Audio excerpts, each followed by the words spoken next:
canal Bom de Língua. Curta, compartilhe, inscreva-se.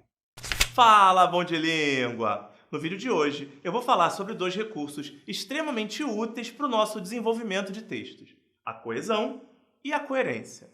Coesão textual é um fator interno, ou seja, que a gente observa dentro do texto.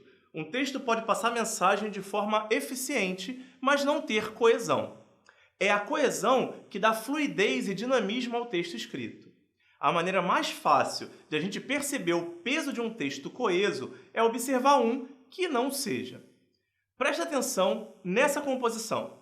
Eu tenho um cachorro. O nome do meu cachorro é Rex. O meu cachorro é bonito.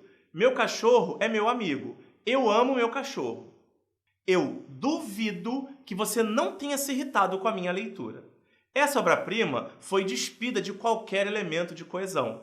Lembra muito o jeito de falar das crianças que ainda estão aprendendo a transformar os pensamentos em palavras. Então, basta umas simples mudanças para que esse texto fique coeso e de leitura agradável. Vamos tentar de novo? Eu tenho um cachorro bonito chamado Rex, que é meu amigo. Eu amo ele. Quanta diferença, hein? Bastou eu omitir alguns termos, trocar outros por termos referenciais e usar elementos de transição para o texto mudar completamente. Se você reparar, nada foi mexido na ideia de escrita, na interpretação, na profundidade do texto. Todas as mudanças foram na estrutura. É por isso que a gente diz que a coesão é algo interno ao texto. Ficou claro?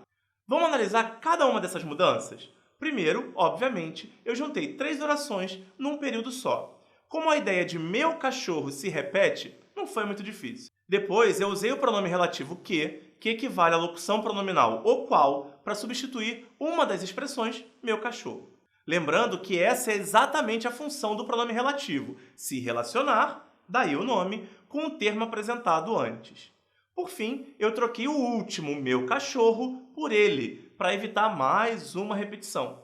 E é isso. E sim, eu sei que a norma culta indica que o certo seria eu o amo, mas a gente está trabalhando com a oralidade, com a linguagem popular. A gente não precisa ser tão chato com isso. Quer ver outro exemplo? Então vamos lá. O texto é: o Sandro criou um canal de vídeos com aulas de português e inglês. Ele, que é formado nessas duas disciplinas, queria passar conhecimento a pessoas de todo o país, para que estas possam ser boas de língua.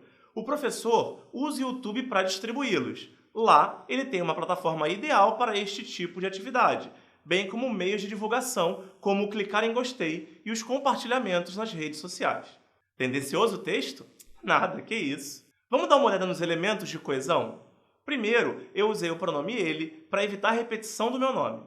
Depois, fiz a mesma coisa com o pronome relativo que.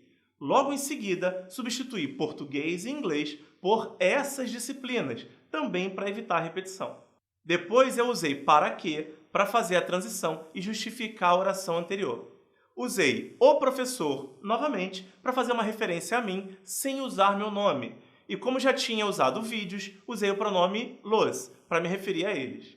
Para terminar, usei o advérbio lá, para fazer referência ao YouTube e substituir passar conhecimento por esse tipo de atividade.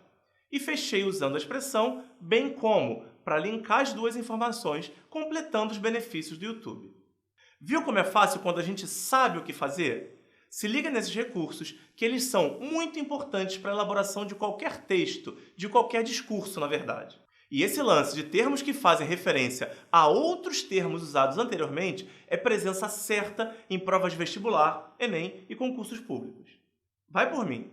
Agora que a gente já viu a coesão, vamos falar da coerência, que tem a mesma função da coesão, só que agora voltada para fora do texto. Se a coesão mexe na estrutura, não alterando em nada a mensagem passada, a coerência age diretamente na ideia que o texto quer passar, não tendo nenhuma influência na estrutura do texto. Um texto pode estar perfeitamente escrito e ser completamente incoerente. Mas o que é coerência, afinal? Novamente, a melhor forma de mostrar um texto coerente é olhar para um que não é. Então preste atenção nesse exemplo. Eu adoro sentir frio, por isso prefiro o verão. Soa estranho, não soa? O raciocínio não bate, uma ideia não condiz com a outra.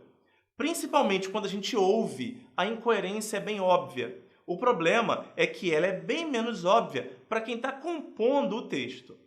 Muitas vezes, o fato de a gente ter que pensar no argumento e passar ele para o papel ao mesmo tempo dá um bug no nosso cérebro e a gente deixa passar certas coisas que não deixaria normalmente. Quer ver uma coisa boba, mas que muita gente acaba errando de bobeira? A organização de argumentos numa redação. Não é raro a gente pegar uma redação em que, ao desenvolver o tema, a pessoa começa o parágrafo com "em primeiro lugar" e depois não tem o segundo lugar. Ou expor um contra-argumento que nada tem a ver com o argumento combatido. Outra forma de incoerência é você estabelecer uma relação de causa e consequência entre duas coisas que não têm qualquer relação. Imagina que alguém vira para você e fala: "Eu estava sem sono, por isso choveu". Qual é a lógica desse argumento? Como a falta de sono pode justificar a chuva?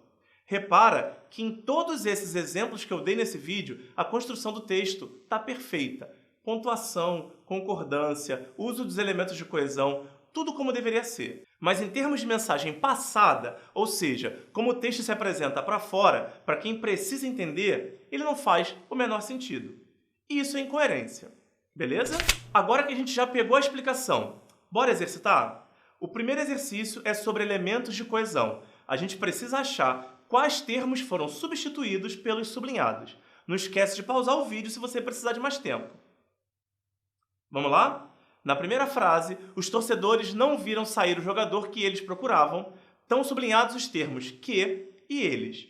Uma dica para saber esse que é transformar o trecho numa pergunta. Que eles procuravam? O jogador, certo? Então, jogador é o termo substituído pelo que. Para saber o eles, eu posso perguntar eles quem? A resposta vai ser os torcedores. Na segunda frase, a manutenção do meio ambiente é tarefa de todos, pois somos seus maiores inimigos. Tem destacadas as palavras somos e seus.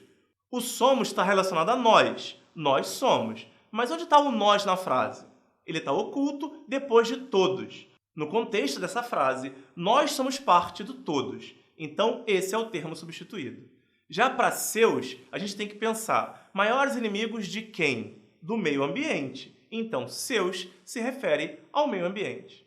A terceira frase, a vida de todos os seres humanos importa e é pelo bem dela que devemos zelar, tem sublinhadas dela e devemos. Se eu pergunto dela quem, eu tenho como resposta vida. E o devemos está mais uma vez ligado a nós, que nessa frase está incluído em seres humanos.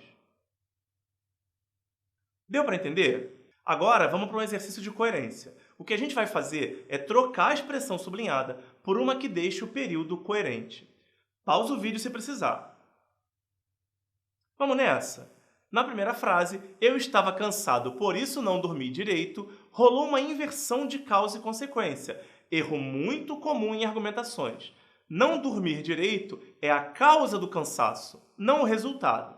Então a gente troca o por isso por quê. A segunda frase, eu conheci o cara, então não falei com ele, apresenta uma oposição de ideias, já que o normal para quem conhece alguém é falar com a pessoa. Então a gente troca o então por mas, porém, entretanto e por aí vai. Já na última frase, ela queria muito aquele vestido, mas comprou sem pensar duas vezes, o mais cria oposição onde não existe.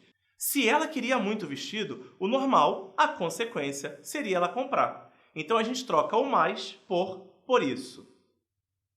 Deu para perceber como as ideias ficam muito mais claras? Eu espero que você tenha acertado os exercícios. Se você gostou desse vídeo, deixa o seu like e se inscreve no canal para não perder as próximas aulas. Meu nome é Sandro Taliba e a gente se vê na próxima. Um abraço!